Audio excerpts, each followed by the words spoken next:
Muy buenas tardes a todos y a todas.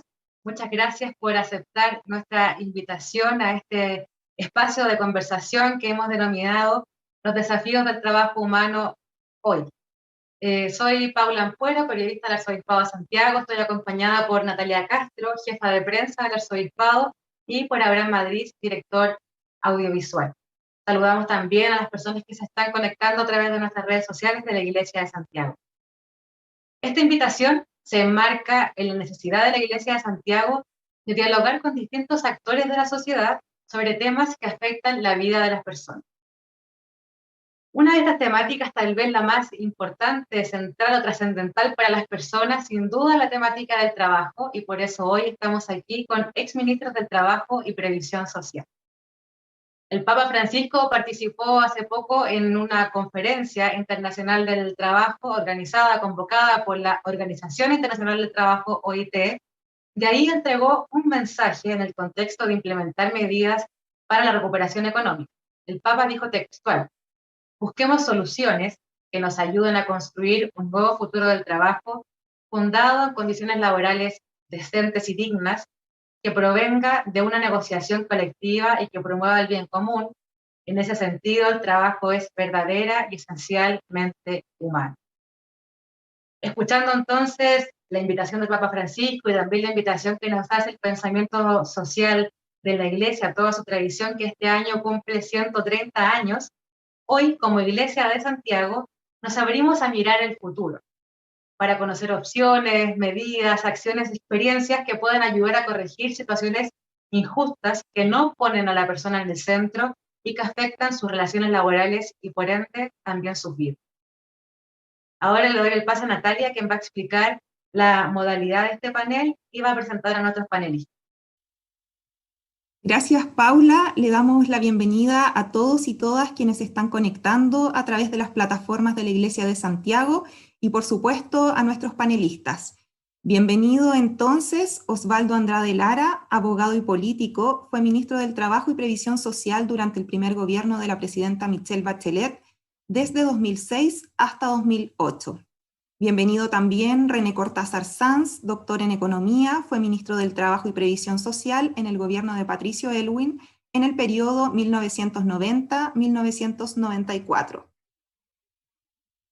Le damos la bienvenida también a Alejandra Kraus Valle, abogada y política, presidenta de la Fundación Chile 21, fue ministra del Trabajo y Previsión Social, periodo 2016-2018, en el segundo gobierno de la presidenta Michelle Bachelet. Y bienvenido Jerko Lubetic Godoy, abogado y político, es consejero del Instituto Nacional de Derechos Humanos, INDH, como representante de la sociedad civil y fue ministro del Trabajo y Previsión Social durante el gobierno del presidente Ricardo Lagos, periodo 2005-2006. Contarle a nuestros panelistas que vamos a dividir este espacio en dos grandes preguntas que los vamos a invitar a responder en orden alfabético. Partiría entonces Osvaldo Andrade, luego sigue René Cortázar, posteriormente Alejandra Kraus y finalizaremos con las intervenciones de Jerko Lubetic. Cada uno va a tener 5 minutos para responder las preguntas. Les pedimos que por favor sean rigurosos con el uso del tiempo y luego al finalizar cada uno va a tener 2 minutos para hacer un cierre. Paula. Gracias, Natalia, por explicarnos la modalidad. Les cuento que es muy importante entonces el respeto del tiempo para que podamos tener este diálogo de manera fructífera y una vez más agradecer a todos quienes están conectados. Les leo la pregunta. La discusión por la creciente digitalización y la automatización en el trabajo eran procesos que se venían desarrollando en el mundo y en Chile, pero la pandemia los aceleró. Gran parte de la fuerza laboral del país tuvo que transitar de forma forzosa al teletrabajo sin tener una legislación contundente que regulara aspectos como la conciliación trabajo-familia, la corresponsabilidad parental, jornada laboral y otros. En este contexto y con la ley que finalmente se implementó en abril de 2020, ¿cómo perciben que ha cambiado el escenario laboral después de la pandemia? ¿Qué evaluación hacen del escenario laboral hoy? Osvaldo, es su turno.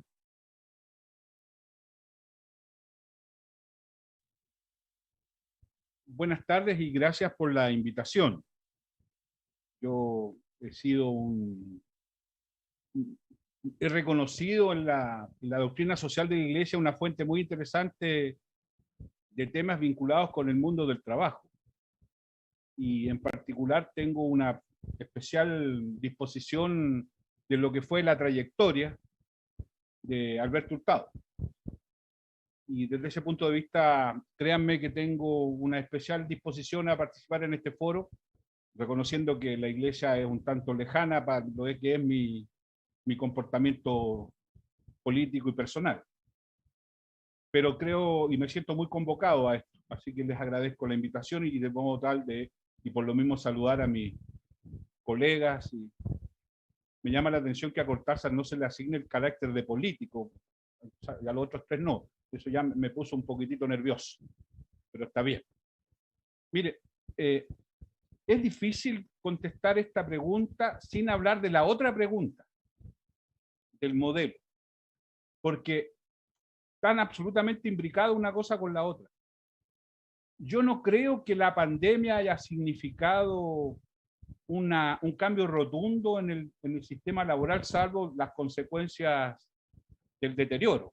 Pero desde el punto de vista de las relaciones laborales y de la relación entre capital y trabajo, a mí me parece que este es un continuo. Y en consecuencia que tengamos una legislación en materia de teletrabajo con un conjunto de precariedades o cosas de esa naturaleza, o que no tengamos un sistema de seguridad social que responda adecuadamente, o que se vislumbre una crisis en materia de empleo y en que el seguro de desempleo pudiera ser un factor relevante, no son sino el continuo de una situación laboral que venimos arrastrando hace mucho tiempo, con luces y sombras. Nosotros en Chile hemos tenido, y en el mundo entero, una relación entre capital y trabajo muy desequilibrada, muy asimétrica. Y eso va a ser siempre fuente de conflictos. Y, a decir verdad, esta relación que tiene mucho que ver con esta sobrevaloración que tenemos en Chile del derecho a la propiedad, que establece una facultad de dirección omnímoda muchas veces de parte del empleador en relación a los empleados, a lo que ahora un tanto pintorescamente llaman los colaboradores, genera una situación de desequilibrio permanente y de asimetría, y por esa vía de deterioro de relaciones laborales poco sanas. Chile, después del advenimiento de la democracia, avanzó bastante en materia de derechos individuales de los trabajadores. Y creo que en ese sentido tenemos una suerte de balance bastante más positivo que si uno lo compara con lo que tiene que ver con los derechos colectivos. Interesante que el Papa diga y hable de negociación colectiva, es lo que usted leyó hace un rato atrás. Porque de lo que se trata finalmente es que avancemos en equilibrar esa relación. Durante mucho tiempo el equilibrio o el desequilibrio de esa relación se trató de soslayar por la vía de una legislación laboral muy prolífera. Para los que somos más viejos, creo que soy el mayor de los que estamos aquí y que tenemos una vida en el ámbito laboral, créanme que para ser especialista en derecho del trabajo hasta el año 73 había que leer en cada industria y en cada rubro textos completos, libros completos. Por la dictadura eso se concentró. Pero el derecho del trabajo lo que ha intentado es proteger al eslabón débil de esa relación. Intentar construir por la vía de la legislación ese equilibrio. Construir por la vía de la norma una simetría en la relación entre capital y trabajo. Y eso tiene un problema.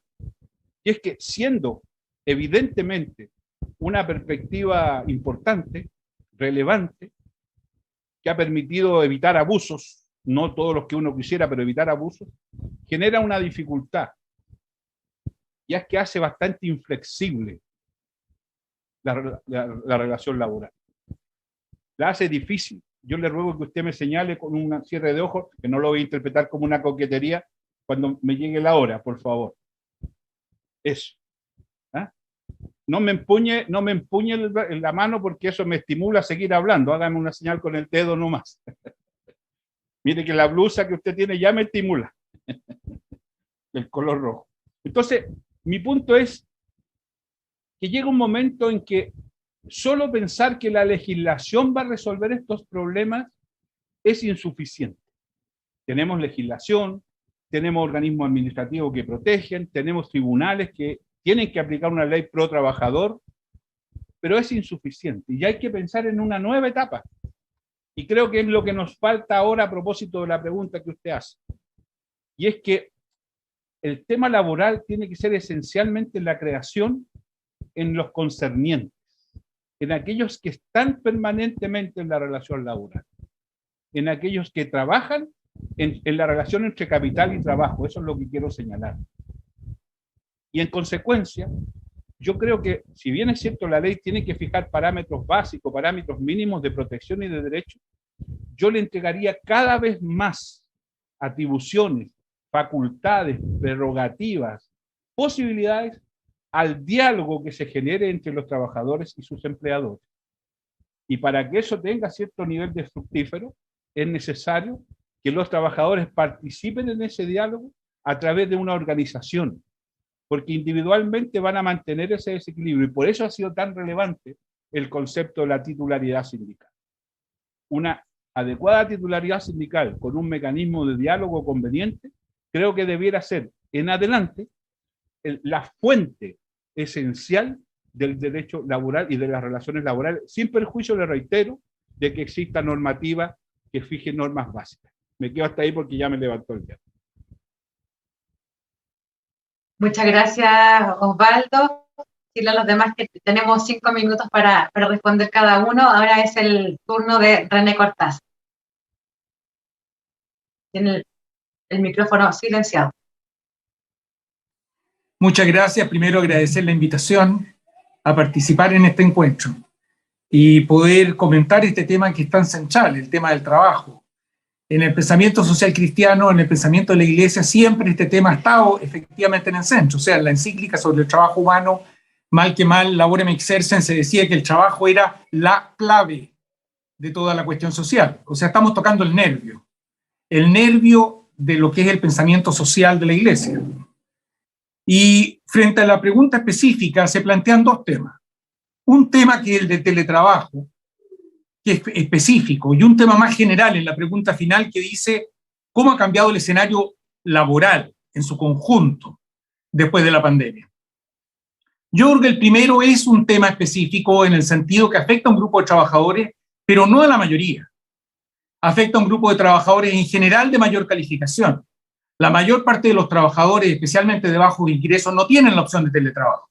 No existe el teletrabajo en la agricultura, en la minería, en la construcción. No existe teletrabajo masivamente en los servicios, en el comercio. La verdad es que existe un segmento en el cual el teletrabajo es importante y donde hay un desafío de regulación. Pero a mí me parece que el tema del trabajo, este tema central, post pandemia, nos plantea un desafío mucho más grande que el del teletrabajo y sí masivo a todos, que es el tema de la falta de empleos de calidad, con remuneraciones adecuadas. Este tema no surge con la pandemia efectivamente enciende la hoguera porque hace desaparecer en pocos meses 1 millón de empleos, pero venía de antes. Este tema venía desde hace varios años, un proceso cada vez más lento de creación de empleo y un proceso cada vez más lento de expansión salarial. Y entonces cuando uno mira esta necesidad como el tema central, y para mí este es el desafío central, es el de la generación de empleos de calidad, que el país tiene un déficit gigantesco, es importante verlo en el marco de unas necesidades sociales que son mucho más amplias. Cualquier familia con la cual uno converse en Chile hoy día, de sectores de ingresos medios, de ingresos bajos, va a plantear probablemente este tema como el primero, el tema del empleo, el tema de los salarios, pero va a seguir. Y va a hablar de salud y va a decir, sí, el problema que tengo es que voy al hospital y me dicen a operarme, y me dice, sí, vuelvan 8 meses.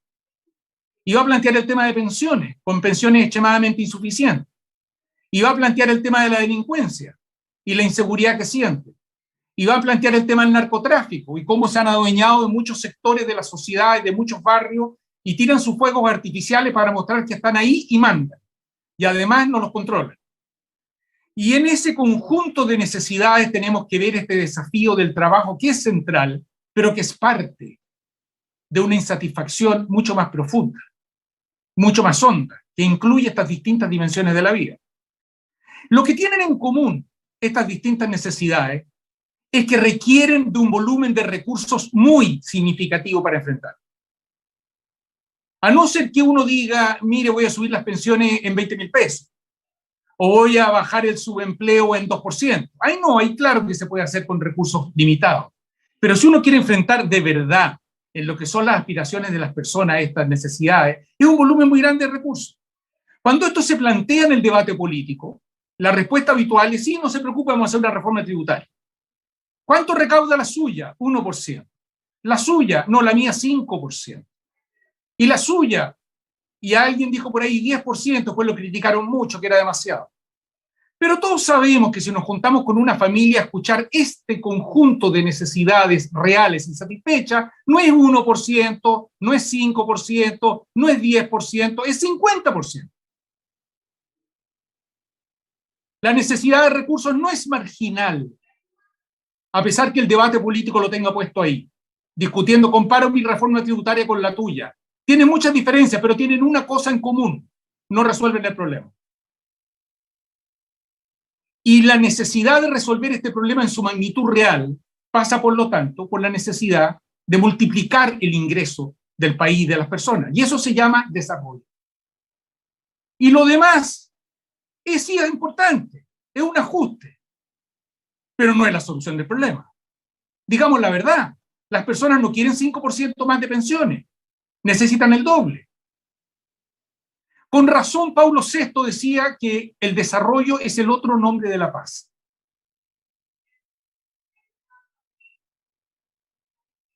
En Populorum Progressio ponía este tema en un tema central porque lo planteaba como un requisito para crear derechos humanos de verdad en materia económico-social. Si no existe esa inversión y ese desarrollo, no está la fábrica en la comuna de Pudahuel que le dé los empleos a las personas que lo necesitan. No está el campo sembrado, no están las construcciones. Claro, puede haber un poquito más de gasto social, pero no está la solución real de que las personas encuentren una oportunidad por delante. Esto aún hoy día es más central, porque estamos en un mundo que busca ese desarrollo, busca esa inversión, y los países compiten globalmente por atraerle a su propio país. ¿Y qué observamos en nuestro país? Observamos que vamos a completar pronto una década creciendo bajo el resto del mundo. Una década con un crecimiento de empleo que es la mitad o un tercio de lo que teníamos en el pasado. Vamos a completar una década con salarios semiestancados. Y por lo tanto, si vamos a poner el trabajo en el centro, si eso es lo que decimos que queremos hacer, tenemos inevitablemente que hablar de lo que necesita el país para un desarrollo productivo de verdad. Y lo demás es el asistencialismo, un arreglo por acá, un reajustito por acá y otro por allá. Pero el problema de fondo para que el trabajo, que es la clave de la cuestión social, ocupe el lugar que merece, es que tenemos que ponernos en serio, preguntarnos qué le falta a Chile y cuánto requiere Chile para pasar por el umbral del desarrollo. No existe en el planeta una experiencia, no es que existan pocas, no existe una experiencia de respuesta al empleo, a los salarios y a las necesidades sociales de verdad de un país. No existe uno que lo haya logrado sin pasar por el umbral del desarrollo. Y por lo tanto, este debate político que se hace un poquito leso del tema de fondo no nos está ayudando de verdad a encarar o al menos a enunciar el problema que tenemos por delante. Gracias. Gracias, René, por la intervención. Recordarles que son 5 minutos por panelista. Agradecer también a la gente que se está conectando a través de nuestras redes sociales. Ahora es el turno de Alejandra Kraus. Muchas gracias, Paula. Yo, sin duda, agradecer la invitación y compartir este espacio con Osvaldo, con René, con Yerko y con ustedes, y sin duda con quienes se han ido conectando. Y agradecerte profundamente, porque si hay algo que me ha llamado profundamente la atención de mi iglesia, la Iglesia Católica, es que no ha difundido lo suficiente, a mi juicio, la exhortación que el Papa Francisco hace al inaugurar la Conferencia Internacional de la Organización Internacional del Trabajo recién, ahora en el mes de junio, a propósito de justamente el trabajo humano y digno, porque la centralidad de la exhortación del Papa es esa, y que a propósito del debate constituyente, me parecía que si hay algo que debíamos hacer era introducirlo en el debate. Así que agradecerte que pongan, recordar esta exhortación y hacerla presente para todos y todas, no solo los católicos, sino que va mucho más allá. Y señalarles que no solo insta a la negociación colectiva, sino que califica el derecho a la sindicalización como un derecho humano esencial. Y hace una exhortación a los empresarios y a las organizaciones sindicales o del trabajo también a cumplir el rol que es necesario, y que la riqueza está al servicio del bien común, y lo reitera de distintas maneras. Así que por eso agradecerte, Paula, que partir señalando esta exhortación del Papa.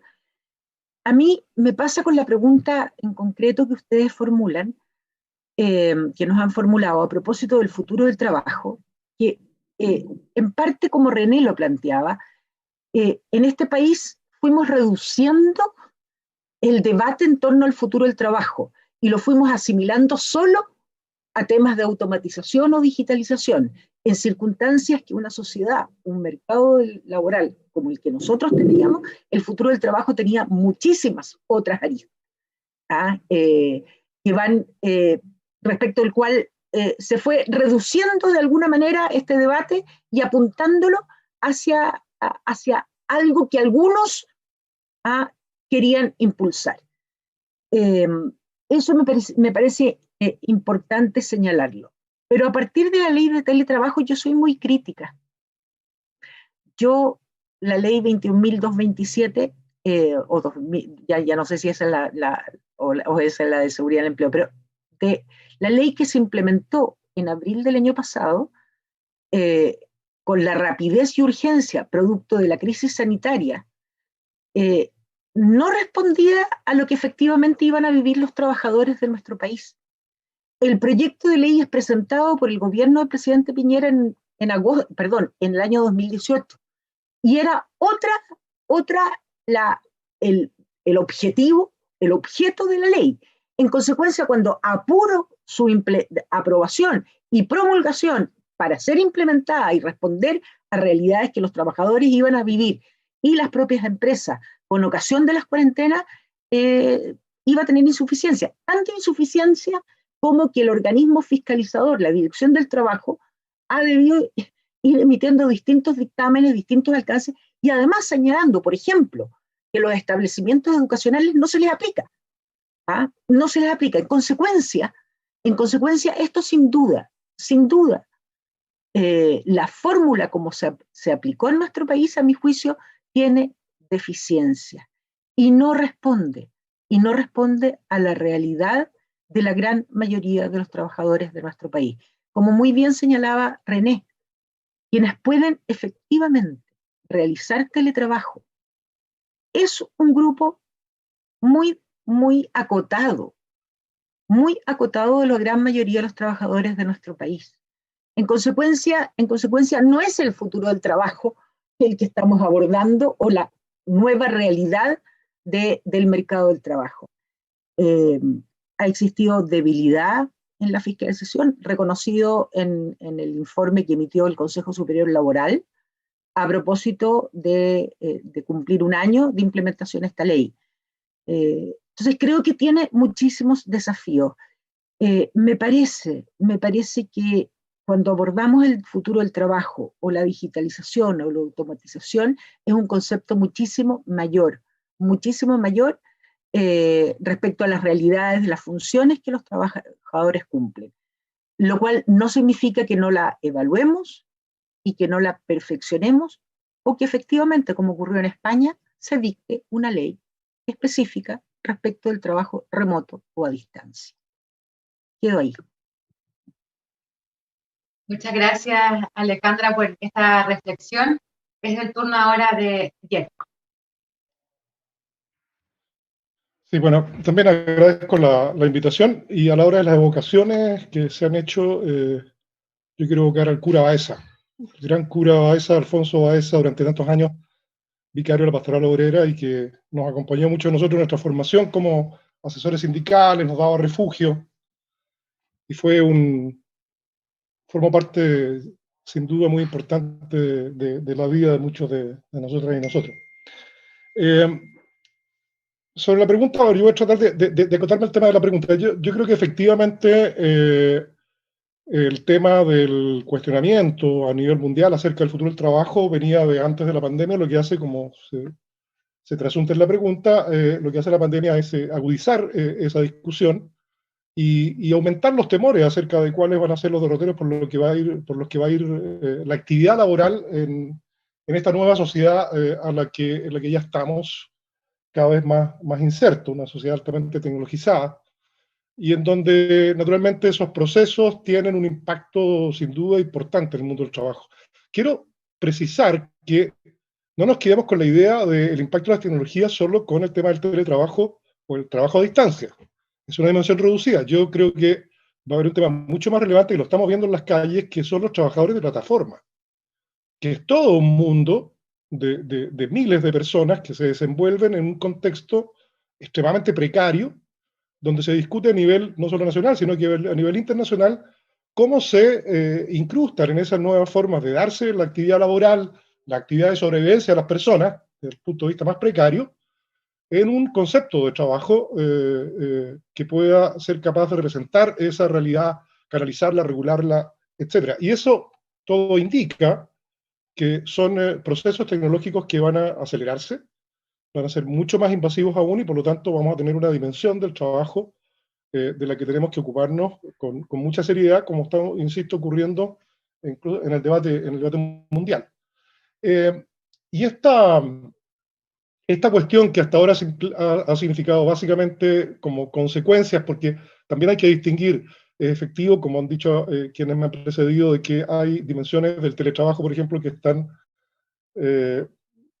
a las que están abocados sectores bastante privilegiados de profesionales, etcétera, personas altamente calificados, pero hay otros trabajos a distancia que son extremadamente precarios, que la última ley que se mencionaba naturalmente solo regula cuestiones muy esenciales, muy básicas, pero que deja un montón de vacíos y no los aborda, y que son fenómenos que están afectando mucho a las personas. Es decir, los temas relativos a las sobrecargas de trabajo en el trabajo a distancia, a la invasividad de la actividad del empleador respecto a la vida privada de las personas, a esto que se dice como ya es un cliché, esto es la colonización del trabajo del resto de tu vida, son fenómenos extremadamente importantes y que tenemos que abocarnos con suma urgencia.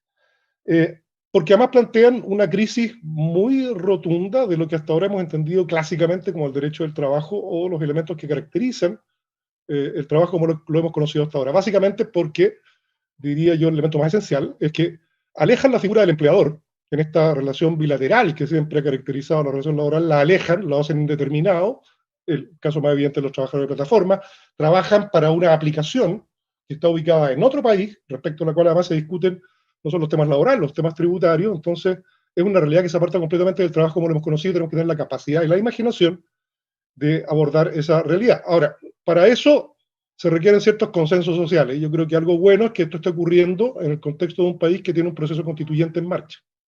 Yo creo que la Convención Constitucional va a abordar el tema del trabajo y va a tratar de representar en su propuesta y es la valoración que hace la sociedad chilena del trabajo humano, como convoca este panel, del trabajo decente, como llaman los OIT, en términos más universales, y sería muy interesante que de esa convención constituyente saliera un tratamiento y una acogida al tema del trabajo que naturalmente fuera mucho más interesante que la que tenemos en la constitución vigente, que es simplemente una declaración neoliberal y asociada a los temas relativos al derecho de propiedad, sino que una definición del trabajo protegido como un factor relevante y sustancial para los fenómenos que caracterizan y que queremos que caractericen a nuestra sociedad, como factor de validación, de autosatisfacción, de legitimación, no solo de sobrevivencia, sino que también como un factor que contribuye a la convivencia pacífica en sociedades como la nuestra.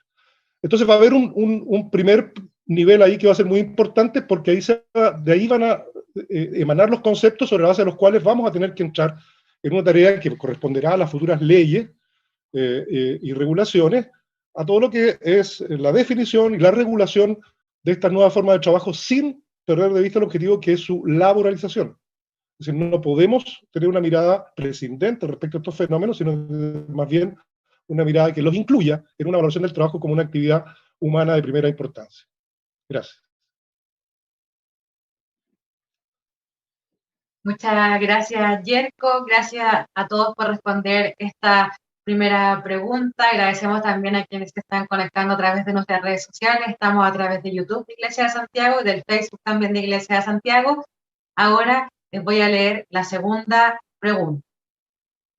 Desde una mirada más amplia, ustedes, que fueron ministros y ministras del Trabajo y Previsión Social, tuvieron que pensar en qué modelo de relaciones laborales querían para el país. Hoy, con la posibilidad cierta de un cambio en la Constitución y teniendo como perspectiva el trabajo decente propuesto por la OIT y también por la Iglesia, ¿cómo creen que debería ser un nuevo modelo de relaciones laborales que ponga a la persona en el centro? ¿Qué desafíos y qué oportunidades tenemos para mejorar las relaciones laborales en Chile? Vamos a tener el mismo orden que para la primera pregunta, entonces comenzamos con Osvaldo. Yo quiero reiterar el concepto central de mi intervención. Yo creo que el modelo de relaciones laborales se tiene que cimentar esencialmente en una adecuada, equilibrada y simétrica relación entre el mundo del trabajo, los trabajadores, y esencialmente a través de su organización natural, que es el sindicato, y el empleador. Yo creo que cualquier modelo que prescinda de esa centralidad tiene una dificultad, y es que prescinde de los actores reales. El proyecto de teletrabajo del 2008 se quedó paralizado y fracasó porque traía contrabando, y el contrabando que traía es que traía maquila. Y cuando a mí me tocó, en ese tiempo tenía otro empleo, era parlamentario. Y cuando llegó la ministra entonces, el día alcaldesa, con el proyecto a explicarlo, y se le planteó el tema de la maquila, no supo qué decir y hasta ahí llegó el proyecto. Entonces, lo que sucede en este ámbito es que cuando no están los concernidos involucrados, se producen estos procesos. Entonces, claro que es importante hablar del desarrollo. Claro que es importante hablar del progreso como base sustantiva para enfrentar este tipo de precariedades, pero tienen un requisito, que es el que a veces soslayamos, y es que no puede hacer a costa de los trabajadores. Uno no puede garantizar una inversión sobre la base de la precariedad laboral. Uno no puede garantizar el ingreso de capitales sobre la base de decirle, no se preocupen, a usted le va a ir bien porque vamos a tener una legislación que a usted le va a permitir que se trabaje más de la jornada o que se trabaje sin seguridad. ¿Qué seguridad laboral tiene una persona que teletrabaja hoy día? ¿Qué pasa si se accidenta? ¿Quién se hace cargo? Por dar un ejemplo, ¿qué decir lo de las plataformas? Y muchas cosas más. Entonces, la dificultad, cuando hablamos de un modelo de relaciones laborales, es que si seguimos pensando que solo la ley se va a hacer cargo de regular estas cosas, tenemos una dificultad, porque cuando se llega a dictar la ley, las cosas ya probablemente ya han avanzado mucho más y queda fuera de cacho. Perdónenme la expresión para la iglesia, queda fuera de foco. ¿Se fija? Entonces necesitamos un actor más dinámico. Y ese actor significa que tiene que haber un nucleamiento laboral que sea un factor esencial de esa relación, y ese es el sindicato. Disculpe que insista en eso, no quiero ser premoderno en esto, creo que es lo más moderno que hay. Que haya titularidad, que el actor sindical sea el que genere las condiciones laborales en una relación simétrica, y eso significa con ciertas garantías, por supuesto. Fíjese cómo se abusa del artículo 22 que prescinde de la posibilidad de tener jornada laboral. No quiero dar ejemplo porque le puedo pegar en los cachos a más de alguno. Y así como todas estas cosas. Entonces, necesitamos ciertas bases mínimas. También para el empleador. Entonces tiene que haber un auténtico derecho a huelga, pero tampoco se puede paralizar la empresa como para que termine destruyéndose. Y allá habrá que mejorar el tema de los servicios mínimos, etcétera. ¿Cómo es posible que no tengan derecho a huelga las empresas que subcontratan a empresas que prestan servicio público? Fíjese que no puede tener huelga la empresa de agua potable, pero sí pueden tener derecho a huelga los subcontratistas de la empresa de agua potable, son los que están en la operación. Esa está en la Constitución. Entonces, hemos cimentado un sistema en que la base del desarrollo tiene que ver con precariedad laboral, y eso es lo que hay que soslayar. Ese es el problema. Por eso tenemos esta sensación de abuso y de protesta, porque la ya se pegó la cachá. Perdónenme nuevamente lo coloquial de mi expresión. Pero yo sé que por lo menos en la parroquia de Puente Alto, que es donde yo me acerco, entienden esto. Entonces, tenemos una dificultad. Y cuando hablamos de un modelo de relaciones laborales, el modelo de relaciones laborales, en primer lugar, tiene que garantizar que los que se relacionan en el ámbito laboral se puedan relacionar entre iguales, se puedan mirar a los ojos de ahí, al mismo nivel. Y eso es lo que nos falta. Entonces, cada vez que sucede algo, estamos pensando en dictar una ley. En circunstancias que a lo mejor podríamos avanzar más en los pactos. En el segundo gobierno de la presidenta Bachelet, cuando hubo un problema con el Tribunal Constitucional, quedaron pendientes la alternativa de varios pactos que podría suscribir el sindicato con su empleador, desgraciadamente. Entonces, podemos avanzar en ese ámbito. Y en la negociación, como dice el Papa, de inmediato, se pueden incorporar temas. ¿Por qué no se puede hablar de los temas de género en la negociación colectiva? ¿Por qué no se puede hablar del tiempo libre o del ocio, etcétera? Pero para eso necesitamos dos actores. Gracias. Gracias, Osvaldo. Ahora es el turno de René. Gracias. Yo en este punto quiero, sobre el nuevo modelo de relaciones laborales, hablando de cuando las personas ocupan un ministerio o de la Convención Constituyente, hay dos modos de mirar esto.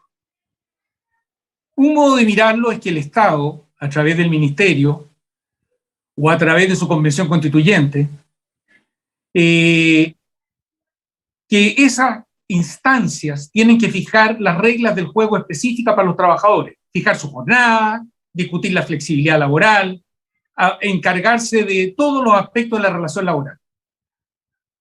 Y en ese sentido, ese es un modo de hacerlo, y en general eso es lo que hemos hecho.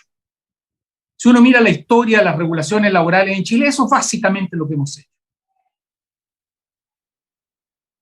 Lo que plantea Osvaldo en su primera intervención y reitera en su segunda, es una cosa distinta. Dice, está bien tener regulaciones legales, obvio, entre otras para proteger a los distintos actores, por supuesto, pero el contenido específico de las jornadas, de los distintos acuerdos, tienen que tener como actores protagónicos directamente a los actores sociales, trabajadores y empresarios.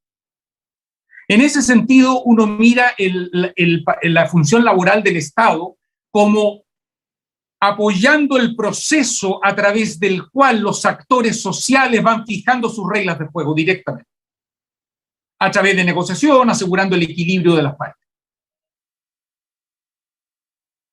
Hoy día lo vemos. Estamos discutiendo participación en los resultados de la empresa en la Cámara de Diputados. Estuvimos con Osvaldo hace unos días poniendo en esa comisión. Entonces, los parlamentarios reunidos ahí van a fijar cómo es la participación en las empresas, y además cómo se hace, y además respecto de qué se hace. Como si se pudiera hacer un terno tamaño único. Van a decir que sobre las utilidades, pero es que todos sabemos que en el comercio no se hace sobre la utilidad, en general se hace sobre las ventas. Van a decir que sobre las utilidades, pero todos sabemos que la agricultura se hace con sistemas más conscientes de producción, no de utilidades. Van a decir que sobre las utilidades, pero todos sabemos que hay miles de formas de participación que no son esas. Pero hay que hacer un terno único. Como lo hace el Estado y no puede adaptarse a la realidad de los distintos sectores y no puede adaptarse a la realidad de las distintas empresas, hace un terno tamaño único. Y ese traje tamaño único le queda mal a los gordos y a los flacos, a los altos y a los chicos, porque es tamaño único. Y las relaciones laborales en todo el mundo van exactamente en sentido contrario. Reconocen que la heterogeneidad del sistema productivo, reconocen la especificidad de los distintos sectores. ¿Y qué es lo que hacen entonces? Potencian, y aquí viene el argumento de Osvaldo que yo comparto, asegurando una cancha equilibrada de discusión, potencian que el acuerdo sea directamente entre los actores sociales. El protagonismo no lo juegan los señores parlamentarios, lo juegan los jugadores en la cancha de la vida real de las relaciones laborales. ¿Por qué no hemos hecho esto antes? Porque estamos metidos en un círculo vicioso. Pero ya llevamos un siglo en el círculo vicioso y no funciona. Decimos, lo que pasa es que no podemos entregárselo, porque si se lo entregamos hay una parte más débil. La parte más débil es la laboral y por lo tanto va a quedar desprotegida. Entonces la protege el Estado. Y el Estado resuelve los problemas que deberían resolver los trabajadores, lo resuelve directamente el Estado. Sin saber mucho cómo resolverlo, porque no conocen los distintos sectores, no conocen las realidades heterogéneas que consiste en la producción del país y las relaciones laborales de Chile. Pero lo que ocurre es que al hacerlo el Estado, le quita rol al sindicato, le quita rol a la organización social, y los trabajadores dicen, ¿para qué milito en un sindicato? Si mi sindicato tiene muy pocas funciones.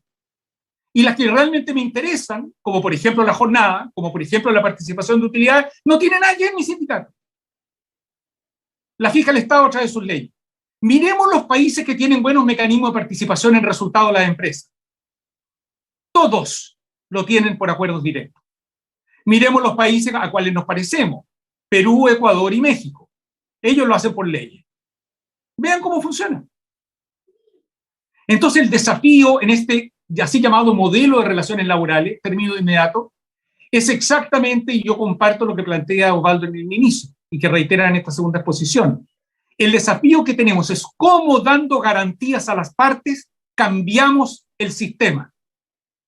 Nos jugamos de verdad a hacer un cambio de fondo, que es terminar con la idea y la presunción y la utopía de que un grupo de personas en Valparaíso pueden fijar las reglas de las relaciones laborales del conjunto del país, y lo que hacemos es potenciar a los actores para que vayan ellos regulando y creando las nuevas relaciones laborales que el país necesita.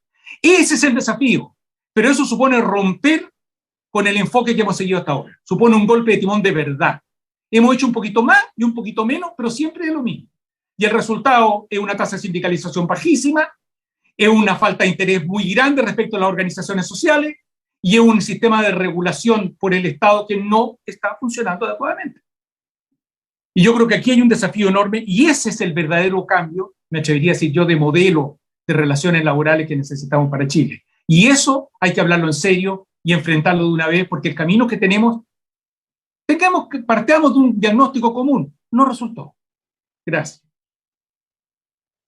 Gracias, René. Ahora es el turno de Alejandro. A propósito de este ejemplo que René colocaba sobre el proyecto de ley que actualmente se discute en el Parlamento sobre la modificación al sistema de participación en la utilidad de los trabajadores.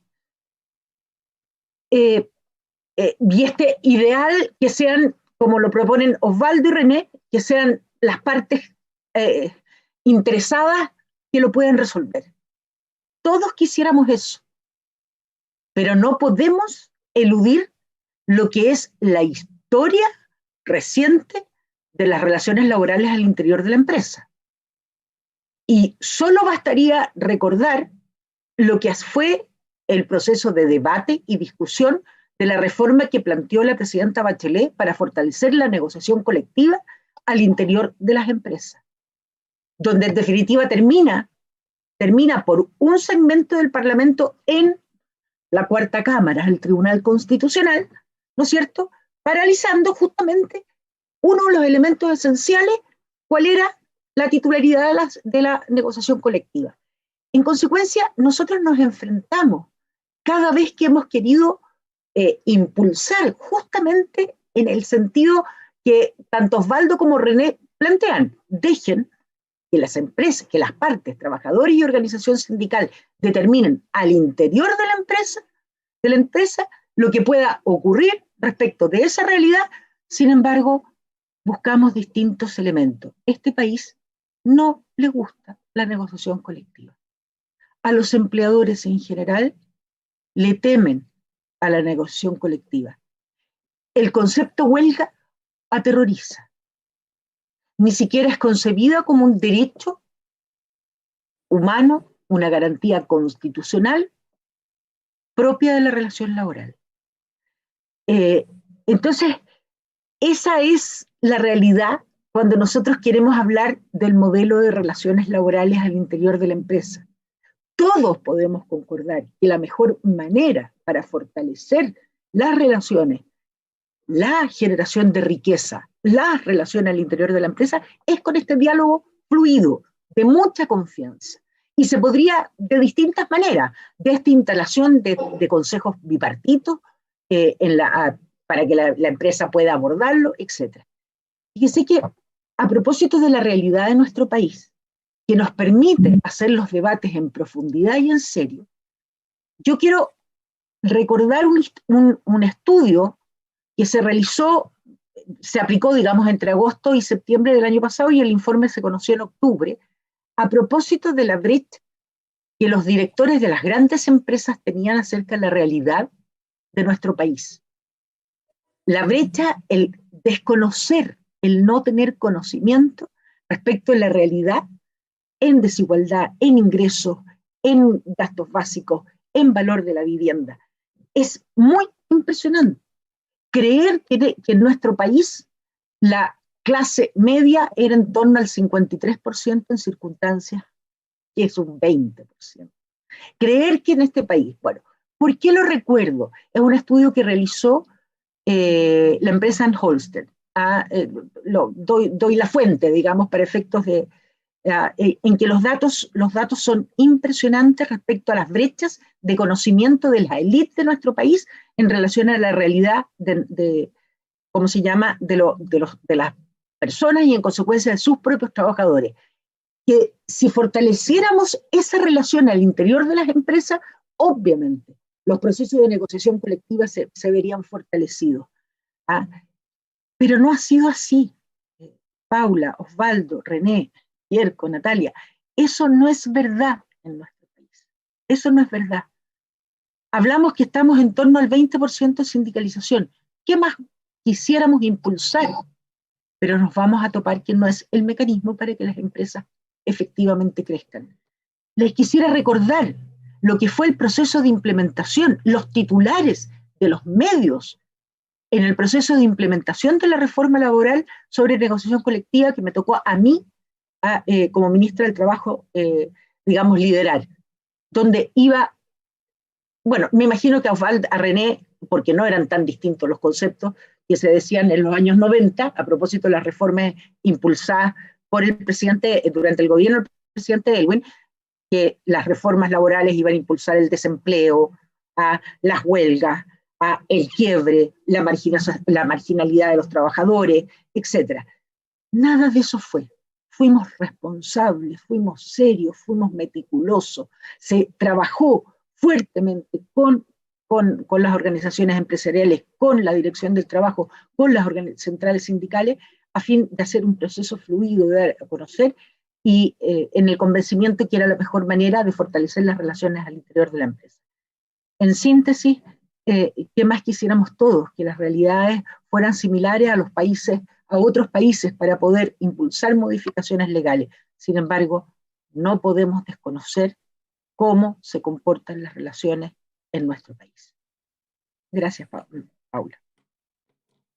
Muchas gracias, Alejandra, por esta reflexión también.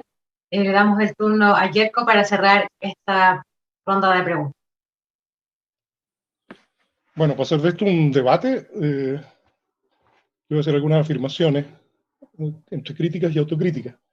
Es evidente que las relaciones laborales, o el modelo de relaciones laborales, desde el retorno a la democracia, no han dejado de ser autoritarias, extremadamente verticales y excluyentes. Y eso naturalmente es lo que tenemos que cambiar. Y sobre eso es el debate. Y eso tiene, a mi juicio, por lo menos, entre otros dos ángulos interesantes. Uno, examinar las perspectivas de participación de los trabajadores en ámbitos de la gestión de las empresas, que habrá que conversar cuáles son. En la perspectiva, yo diría, déjenme decirlo, de la propuesta que hizo en su momento el diputado Gabriel Boric, y que ha generado un saludable debate al respecto, que yo creo que se va a recoger. Pero sobre todo tiene que ver con el tema al que se han referido mis colegas, que tiene que ver con el tema de la negociación colectiva. Y yo quiero hacer sobre esto dos afirmaciones. Absolutamente creo que en contrario o disímiles al menos a lo que se han dicho. Una, en primer lugar, creo que fuimos parte de gobiernos que, entre que no pudieron y después no quisieron cambiar las reglas del juego, básicamente por la presión del sector empresarial. El sector empresarial en 30 años ha sido capaz de, así como avanzamos, y decía Osvaldo, y yo creo que es cierto, sustantivamente en cuestiones relativas a los derechos individuales, fue capaz de frenar cualquier intento real de alterar las reglas del juego en materia de negociación colectiva. Y siguió haciendo radicar la negociación colectiva en la empresa. En una estructura económica como la chilena, donde la inmensa mayoría de las empresas tiene un escaso número de trabajadores, ustedes comprenderán que las posibilidades de que allí haya negociación colectiva o sindicalización es remota. Están sometidos al miedo, a la presión, a la vigilancia permanente de sus empleadores directos. Y por lo tanto, son ajenos a las posibilidades de negociación colectiva. El tema de que los trabajadores no negocian no es un problema de falta de voluntad, es un problema de falta de condiciones. Y en 30 años no se han implementado las condiciones básicas para que esto ocurra, que son esencialmente el abrir el proceso de negociación colectiva al nivel interempresas. Los ejemplos que René citaba, exitosos en materia de algo que todos quisiéramos, que nuestro sistema fuera mucho más autónomo que heterónomo, es decir, mucho más dado por las reglas que se ponen los propios actores que por las normas que pone el Estado, eso es un objetivo que es compartido, los países que han sido exitosos en eso es porque tienen niveles de negociación colectiva supraempresa, nacionales, federativos, por ámbitos, y lo resulta lo más bien. Todos los ejemplos que se podrían citar al respecto son ejemplos donde los marcos regulatorios son ampliamente favorables a las negociaciones por sobre el nivel de la empresa. Y es cuestión de matemáticas simples el entender que es una condición esencial para ampliar efectivamente las posibilidades de negociación. Entonces, digámoslo con franqueza. El problema que tenemos, y creo que se va a resolver en el proceso constituyente en algún sentido, pero también los procesos regulatorios posteriores, es que tenemos que abrirnos a una perspectiva de auténtica negociación colectiva en el país, y eso pasa porque esta negociación sea en el nivel por sobre las empresas. Eso es posible, eso es necesario, eso es conveniente. Y todos los miedos que se han alimentado al respecto creo que se han demostrado en todas las experiencias en las que podemos analizar absolutamente infundados.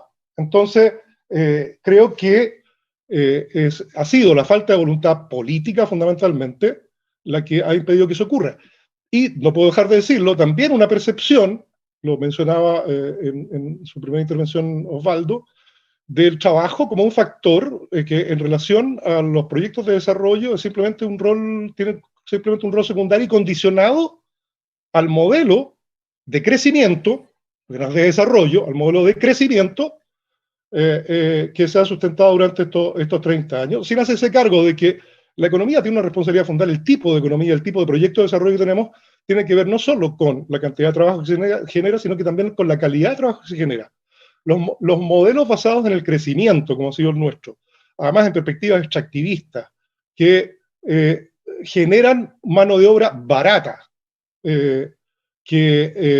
sin necesidades ni imperativos ni facilidades para la calificación, sin incorporar procesos de industrialización, no de la Corfo de los años del siglo XX, sino que procesos de industrialización digital propia del siglo XXI, es el tipo de modelo de desarrollo que no solo tiene como función generar empresas, sino generar empleo, sino que también que ese empleo sea finalmente trabajo decente. Entonces hay dos cuestiones aquí.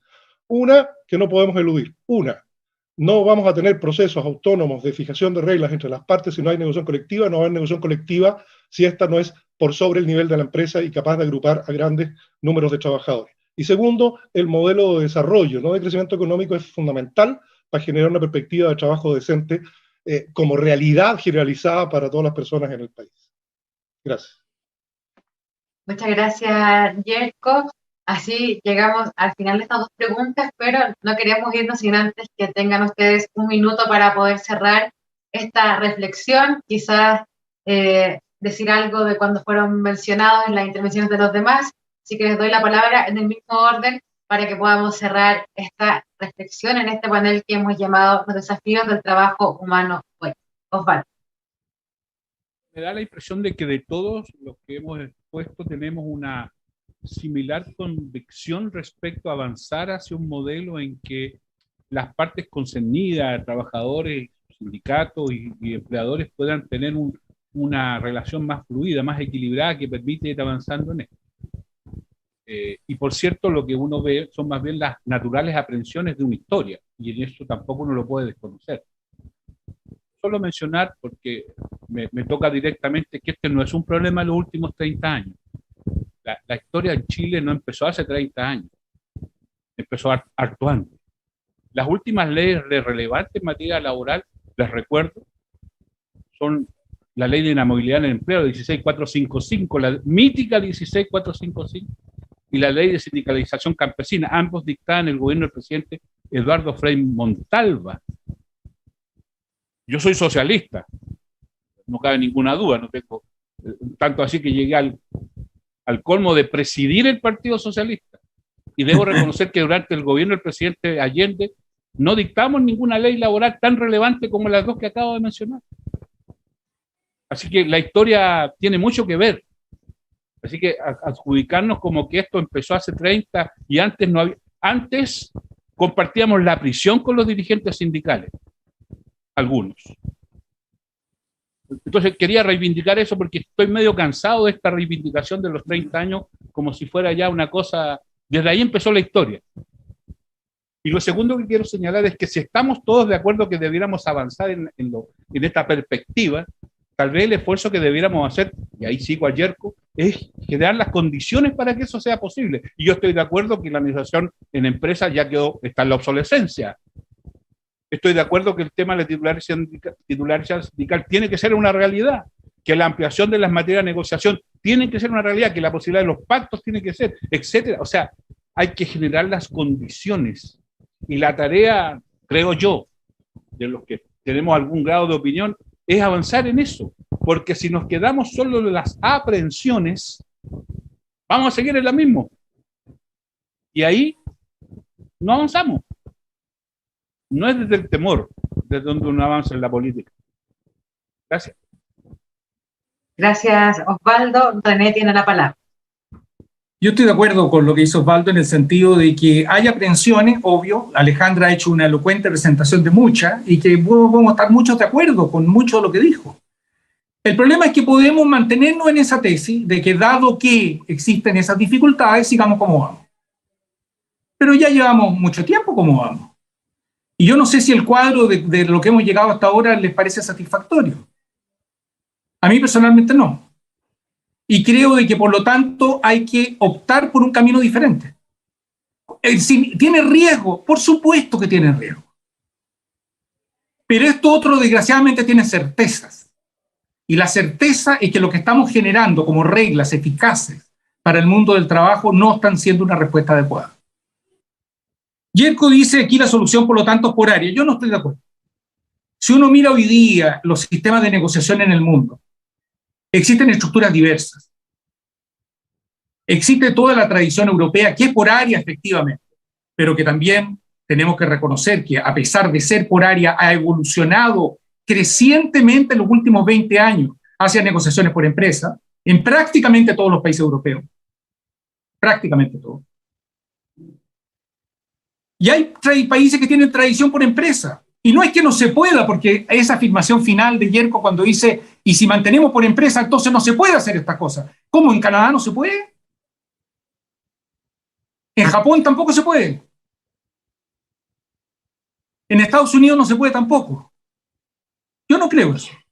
Yo creo que hay tradiciones de negociación, hay tradiciones por empresa y por área. Nosotros venimos de una tradición como Japón, como Canadá. Canadá está dividido hoy día, en dos mitades.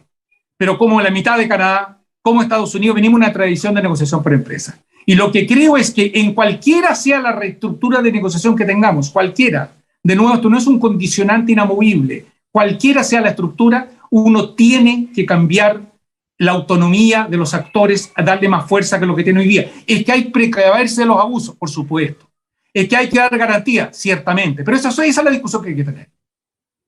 Pero mantenerse afirme de que esto lo vamos a resolver en Valparaíso y avisarle a los actores sociales que ellos no pueden ser porque están demasiado desequilibrados y por lo tanto vamos a seguir haciéndolo entre los parlamentarios en Valparaíso. Yo creo que esa no es una buena respuesta.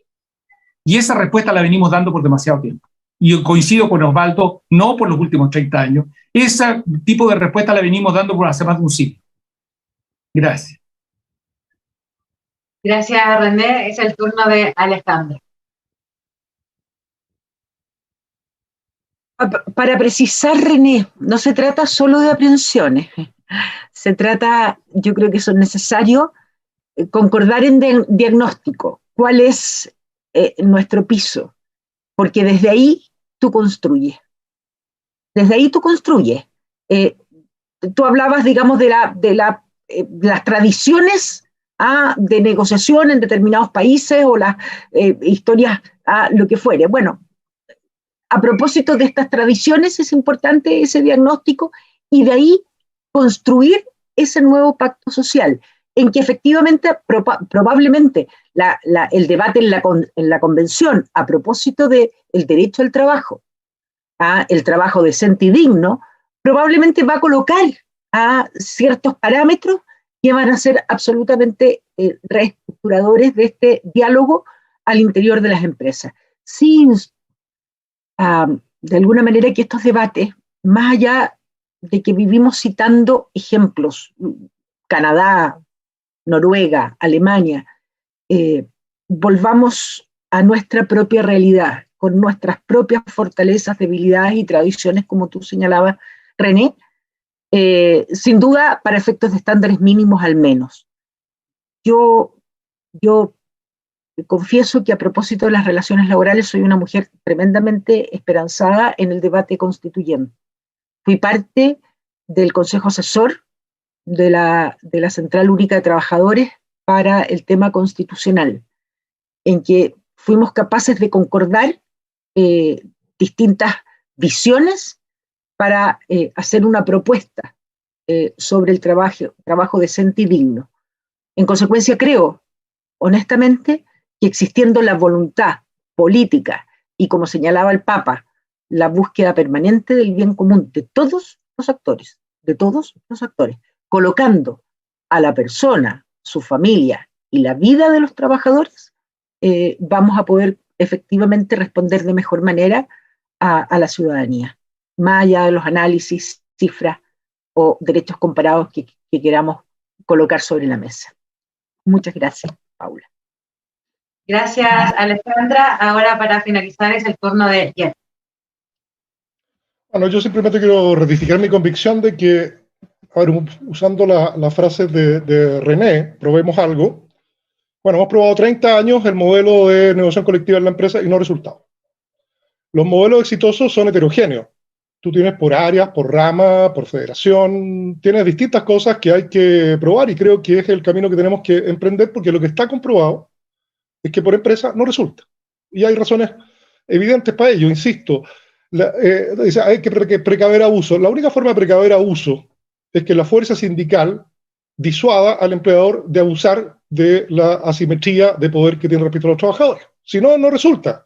Una empresa con 9, 10 trabajadores, no hay ninguna posibilidad de evitar los abusos porque no va a llegar la inspección del trabajo, porque no hay capacidad del Estado, tienen que ser las partes. Ahora, las partes tienen que estar en una condición mínima de asimetría.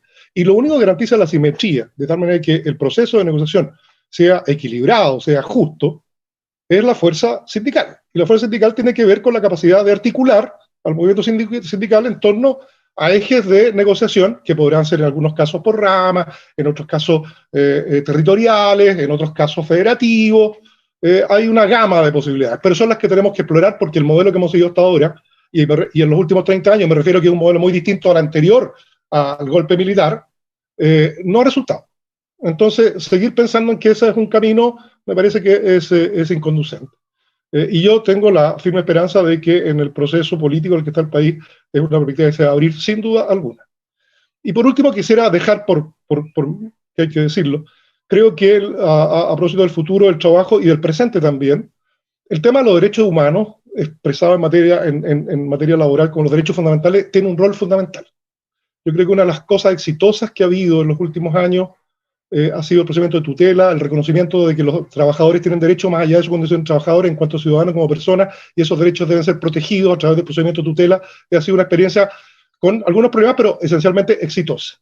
Y yo creo que para el mundo que viene, que es incierto, que es dinámico, que es vertiginoso, las reglas legales van a ser cada vez más insuficientes, entonces tenemos que, al mismo tiempo que ampliar los niveles de entendimiento directo a través de la negociación, fundarnos más en el tema de los derechos humanos de los trabajadores y trabajadoras como una cuestión determinante en la fijación de las condiciones laborales. Los temas de no discriminación, por ejemplo, son una cuestión central.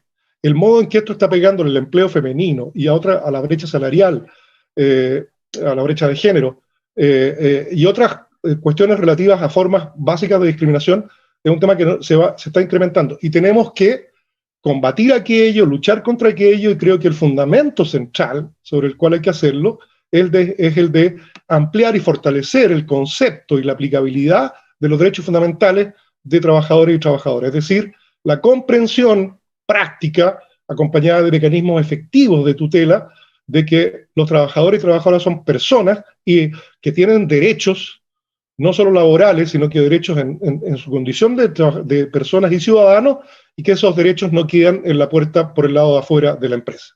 Entonces creo que el tema de los derechos fundamentales lo dejo puesto como un eje central en la perspectiva de cuáles van a ser las regulaciones laborales futuras en un mundo cambiante y acelerado como en el que nos encontramos.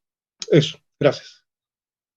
Muchas gracias, Yerko, y también agradecer nuevamente a los 4 panelistas que han aceptado nuestra invitación. Para transparentar también, decir que invitamos a exministros de todos los sectores y que hubo problemas de agenda y por eso no pudo haber representación del otro sector político que hoy no estuvo en este panel, para que sea transparente también esta información. Agradecer también a las personas que se conectaron a la transmisión, a quienes están interesados en dialogar sobre temas tan importantes como el tema del trabajo. Antes ya dialogamos sobre las pensiones, sobre el diálogo social. Es un interés de la Iglesia poder referirse a los temas que afectan a la vida de las personas. Dicho esto, les contamos que una selección de las reflexiones que hemos tenido en este panel va a ir en la próxima edición del periódico Encuentro, que sale en agosto, donde también va a haber otro tema dedicado a lo laboral, que es la Semana Teológico-Pastoral de este 2021, que estuvo dedicada al tema del trabajo humano también desde la perspectiva de la doctrina social de la Iglesia. Entonces, para que ustedes puedan ir a revisar después el periódico Encuentro, que va a tener mucho que ver con lo que hemos conversado hoy. Vuelvo a agradecer y que tengan todos ustedes una muy buena tarde. Muchas gracias. Gracias. Muchas gracias. Acuérdense mandar Saludos. el certificado para arriba, mándenlo ustedes. Gracias, suerte.